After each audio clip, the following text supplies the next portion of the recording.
Selama 47 tahun terakhir, waktu adalah senjata yang paling bisa diandalkan Republik Islam. Setiap krisis yang pernah dihadapi rezim ini, mereka bertahan dengan menunggu.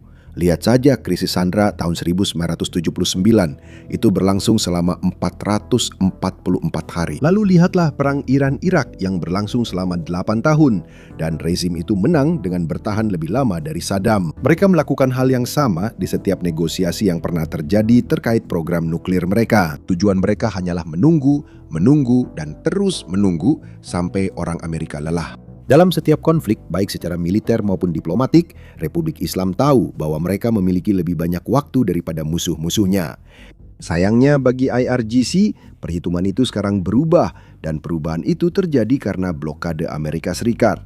Dalam rencana perdamaian baru yang diajukan Iran ke Amerika Serikat 2 hari lalu, rezim meminta pencabutan blokade dalam waktu kurang dari 30 hari. Itu karena waktu sebenarnya tidak berpihak pada Iran ketika ekonomi mereka dicekik. Sebelum membahas rencana perdamaian baru dari Iran dan detail yang baru kita pelajari kemarin, mari kita lihat seberapa parah situasi di Iran serta bagaimana rezim mulai kehabisan tempat penyimpanan minyak yang mereka produksi. Sinyal menunjukkan blokade laut oleh Angkatan Laut Amerika Serikat mulai berdampak pada daratan utama Iran.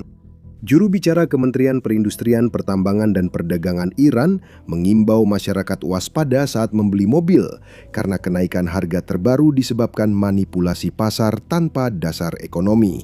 Kantor yang sama mengonfirmasi rencana untuk mengimpor mobil bekas. Teheran mulai mengurangi produksi minyak mentah lebih awal untuk mencegah kapasitas penyimpanan penuh, bukan menunggu tangki terisi. Pejabat senior menyebut langkah ini sebagai langkah antisipatif. Sanksi dan penutupan bertahun-tahun membuat sektor minyak beradaptasi. Insinyur kini bisa menonaktifkan sumur tanpa kerusakan jangka panjang dan mengaktifkannya kembali dengan cepat.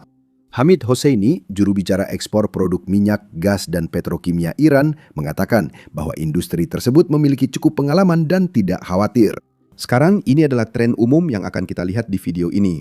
Setiap berita dari Iran akan membuat Iran tampak seolah tidak putus asa. Karena itu, kita sebaiknya tidak terlalu fokus pada ucapan pejabat, tapi pada tindakan mereka. Faktanya, Teheran sudah mulai mengurangi produksi minyak mentah. Pada dasarnya, mereka tidak memompa minyak dari dalam tanah, karena mereka khawatir akan mencapai batas kapasitas penyimpanan. Dan begitu itu terjadi, hasilnya bisa menjadi bencana bagi infrastruktur yang telah mereka bangun di sekitar sumur minyak.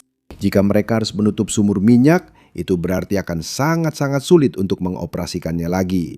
Dan tentu saja, seperti yang kalian tahu, selain itu ada juga operasi gempuran ekonomi yang masih berlangsung. Itu pada dasarnya mengacu pada sanksi dan pembekuan yang telah diberlakukan oleh Departemen Keuangan Amerika Serikat terhadap dana Iran dan perusahaan-perusahaan Iran atau perusahaan-perusahaan yang membantu Iran. Sekarang, sebelum kita membahas bagaimana jalannya operasi itu, saya ingin mengingatkan kalian semua untuk menekan tombol like dan subscribe di bawah ini.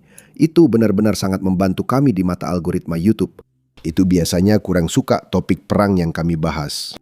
Tapi pada akhirnya, perang adalah berita utama saat ini. Dan tujuan kami adalah untuk terus memberikan kalian informasi terbaru tentang apa yang terjadi di seluruh dunia. Tekan tombol like dan subscribe di bawah. Sekarang kita lanjut ke operasi gempuran ekonomi. Pagi ini Sekretaris Besan diwawancarai dan inilah komentarnya tentang jalannya operasi. Silakan dengarkan. Bisakah Anda memberi kami pembaruan tentang cekikan ekonomi yang telah Anda terapkan di Iran? Apakah Anda masih berencana untuk menerapkan sanksi sekunder atau sanksi terhadap Iran atau pihak-pihak yang berbisnis dengan Iran? Ya, Maria, hanya mengingatkan Anda dan pemirsa, ini dimulai dari perintah Presiden Trump pada Maret lalu soal tekanan maksimum. Dan 3 minggu yang lalu, Presiden memberi perintah kepada Departemen Keuangan dan saya sendiri untuk memulai gempuran ekonomi. Dan cara memikirkannya, kami telah menjalani maraton selama 12 bulan terakhir. Dan sekarang kami sedang berlari cepat menuju garis akhir. Dan saya bisa katakan bahwa kami sedang mencekik rezim itu dan mereka tidak mampu membayar tentara mereka. Ini adalah blokade ekonomi yang nyata dan terjadi di semua bagian pemerintahan. Semua pihak dikerahkan. Inilah blokade yang dilakukan oleh Angkatan Laut kita yang hebat. Tidak ada kapal yang bisa lewat dan kami telah meningkatkan tekanan pada siapapun yang mencoba mengirim uang ke Iran untuk membantu IRGC. Mereka adalah institusi korup yang mencuri dari rakyat Iran selama bertahun-tahun dan menyimpan uang di luar negeri. Kami telah dan akan terus melacaknya. Dan kami akan menjaga aset-aset itu untuk rakyat Iran setelah konflik ini berakhir.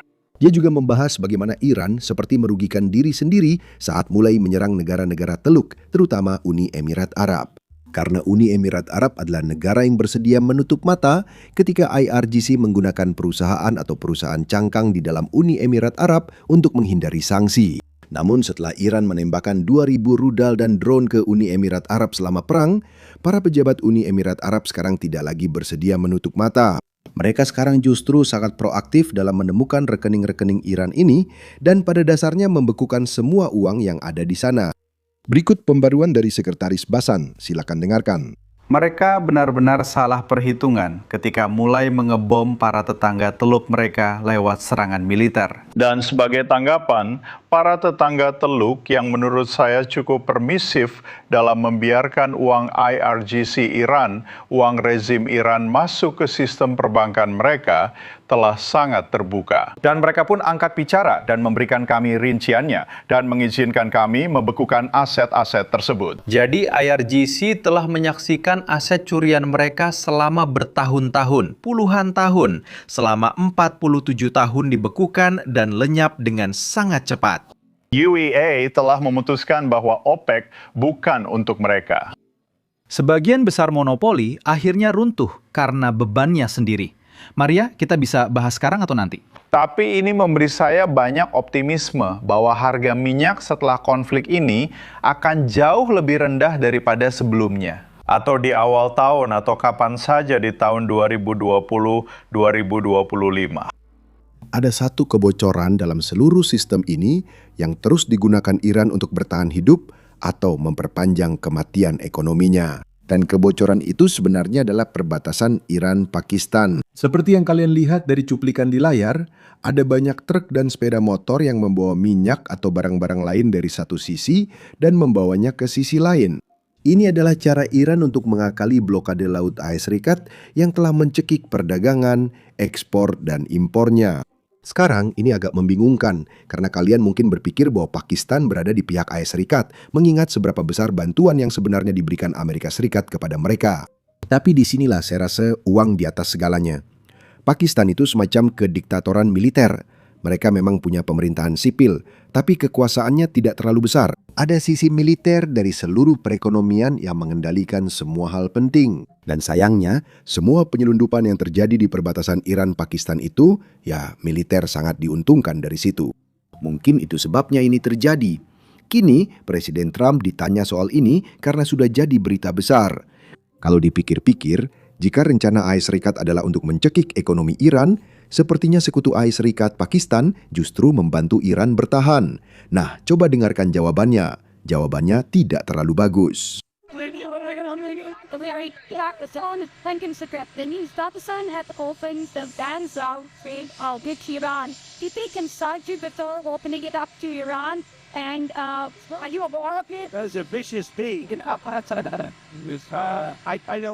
Ya, saya baik. Saya punya check winner. Saya sangat menghormati Pakistan, juga Marskal Lapangan dan Perdana Menteri. Sekarang ada sisi positif dari semua ini, yaitu seluruh masalah penyelundupan ini masih merupakan kebocoran yang sangat kecil. Iran tidak mungkin bisa menggantikan apa yang dulu bisa mereka ekspor melalui kapal tanker minyak yang mampu membawa 2 juta barel minyak dalam satu kali perjalanan. Tidak mungkin untuk menggantikan volume sebesar itu sekaligus hanya dengan mobil dan sepeda motor. Anda akan membutuhkan 17.000 sepeda motor yang membawa ember 5 galon seperti yang bisa Anda dapatkan di Home Depot. 17.000 hanya untuk mengganti satu kapal tanker. Jadi memang ada kebocoran, tapi semoga sangat kecil dibandingkan perdagangan Iran di laut. Sekarang kita fokus ke negosiasi. Tampaknya kita sudah mendapat beberapa detail tentang isi rencana baru yang Iran kirim ke Amerika Serikat. Sebelum kita masuk ke detail-detail tersebut, ada peringatan yang perlu diperhatikan. Semua detail yang kita dapatkan berasal dari media Iran. Jadi satu hal yang harus kita ingat adalah mereka hanya akan membagikan hal-hal yang positif untuk Iran. Mereka tidak akan membagikan hal-hal yang negatif untuk Iran. Alias, mereka tidak akan membahas konsesi yang siap ditawarkan Iran. Saya kira konsesi sudah masuk rencana perdamaian, tapi semua informasi yang ada tidak menyebutkan satupun konsesi. Berikut detailnya. Sumber mengatakan bahwa rencana Iran memiliki 3 tahap utama dan bertujuan untuk mengubah gencatan senjata menjadi akhir perang dalam waktu 30 hari. Rencana ini mencakup janji non-agresi, termasuk oleh Israel, agar perang tidak pecah lagi dan mengakhiri konflik di Timur Tengah. Saya rasa ini mungkin tentang Lebanon dan perang Israel versus Hizbullah. Lanjut. Tahap pertama akan secara bertahap membuka Selat Hormuz dan mencabut pengepungan Amerika Serikat terhadap pelabuhan-pelabuhan Iran. Teheran dapat mengambil alih penanganan ranjau laut. Tahap kedua dari proposal tersebut menetapkan kembalinya Iran untuk melakukan pengayaan setelah batas waktu berakhir dengan tingkat pengayaan 3,6% sesuai dengan prinsip tanpa penyimpanan. Rencana ini melibatkan Israel dan Israel tidak menyerang Iran dan sekutunya. Sebagai imbalan, Iran juga tidak melakukan serangan. Proposal tersebut menolak pembongkaran infrastruktur nuklir atau penghancuran fasilitas Iran. Pencabutan sanksi mencakup pelepasan dana yang dibekukan secara bertahap. Pada tahap ketiga, Teheran mengusulkan untuk memulai dialog strategis dengan negara-negara Arab tetangga dan membangun sistem keamanan yang mencakup seluruh Timur Tengah. Sekali lagi, ini bukan semua detailnya, saya hanya menebak. Konsesi yang ditawarkan Iran itu tidak termasuk karena detailnya berasal dari media Iran. Penting dicatat bahwa proposal ini membuat Iran setuju tidak melakukan pengayaan selama periode tertentu. Namun kita belum tahu pasti berapa lama periode itu. Dari negosiasi sebelumnya, kita tahu Amerika Serikat ingin batas waktu 20 tahun, sedangkan Iran hanya 5 tahun. Kita bisa berasumsi itu akan berada di antara keduanya, tapi kita belum tahu pasti. Sekarang, poin menarik lainnya di sini adalah Iran menolak membongkar fasilitas nuklir yang dimilikinya. Itu adalah sesuatu yang diinginkan Amerika Serikat agar Iran lakukan. Mereka ingin Iran berhenti membangun kembali fasilitas nuklir yang telah dihancurkan. Tapi terakhir, fase ketiga ini cukup penting. Ini sesuatu yang masih perlu detail lebih lanjut, di mana Teheran mengatakan bahwa, hey, mereka ingin berbicara dengan tetangga Arab, tetangga yang sama yang baru saja diserang Iran 60 hari yang lalu. Atau bukan 60 hari yang lalu, 30 hari yang lalu. Sekarang mereka justru ingin bekerja sama membangun sistem keamanan untuk Timur Tengah, padahal Iran sebenarnya adalah ancaman bagi semua orang di wilayah itu. Namun demikian, ini semua adalah detail yang kita miliki. Dan sekali lagi, kita harus ingat bahwa semua ini berasal dari Iran. Ini tidak mencakup semua konsesi yang ditawarkan Iran. Berikut pernyataan Presiden Trump kemarin tentang proposal ini. Silakan dengarkan. Tidak, saya belum. Saya sedang melihatnya di sini. Iya, nanti akan saya beritahu, tapi... Tadi malam kamu bilang mungkin akan lebih baik jika tidak membuat kesepakatan sama sekali. Saya tidak mengatakan itu. Saya bilang jika kita pergi sekarang, mereka butuh 20 tahun untuk membangun kembali. Tapi kita tidak pergi sekarang. Kita akan melakukannya supaya tidak ada yang harus kembali dalam 2 tahun atau 5 tahun. Kamu juga bilang tadi malam. Mereka menjelaskan konsep kesepakatan dan akan memberiku kata-kata persisnya sekarang. Dia juga mengeluarkan cuitan ini. Aku akan segera meninjau rencana yang baru saja dikirimkan Iran kepada kami. Tapi aku tidak bisa membayangkan bahwa itu akan bisa diterima dalam bentuk apapun. Karena mereka belum membayar harga yang cukup besar atas apa yang telah mereka lakukan terhadap kemanusiaan dan dunia selama 47 tahun terakhir. Terima kasih atas perhatian Anda. Dia juga membahas soal penghapusan sisa rudal Iran. Silakan dengarkan. Lihatlah. Sekitar 85% kemampuan pembuatan rudal Iran telah dieliminasi.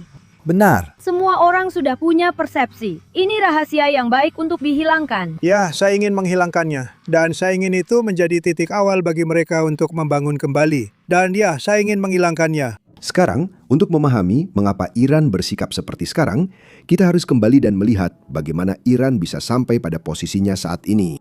Itu tidak hanya berarti kembali ke tahun 1979 ketika revolusi Islam terjadi. Sebenarnya kita harus kembali lebih jauh ke masa ketika dinasti Qajar memerintah Iran pada abad ke-19 dan melihat bagaimana keputusan yang dibuat oleh kelas penguasa saat itu masih memengaruhi Iran hingga hari ini.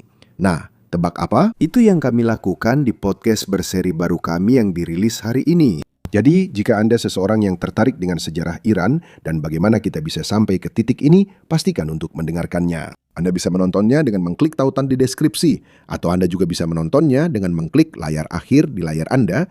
Intinya, klik saja video yang ada di layar Anda.